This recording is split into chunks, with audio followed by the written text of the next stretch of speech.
for you. AWA is my favorite promotion. I know a lot of current fans dog AWA. Can you please tell me a few of the best things about Wrestling Forum? And this is from my friend Justin Clapper Jim, and he's a huge fan of yours. Well, I was broke in by Vern Gagne, who was co-owner of the AWA. And at that time, this was in the early 1970s.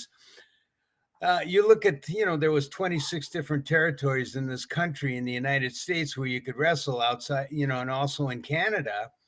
And the AWA was, to me, at that time, the cream of the crop. And you look, the greatest thing about the AWA, Stu, was the fact that, being that our winters are so long in the Midwest and Minnesota, et cetera, Vern and Wally realized that, so they didn't book a lot into the late spring and summer.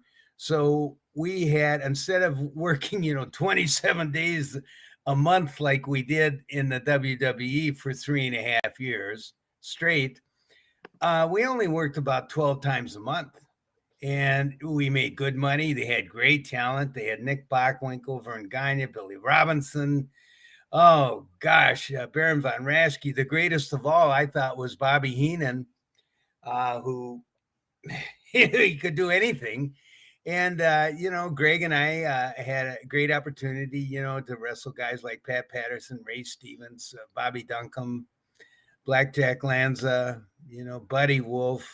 It was just a great area to work, and you learn. There was only like 14 guys, so it wasn't like the WWE where they had 60 guys and 20.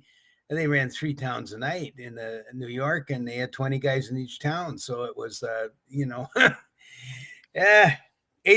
was great. It was my home. I had to leave it because when Hulk left the AWA and Vince took over all the wrestling, if you wanted to make money, you had to go to the WWE, period.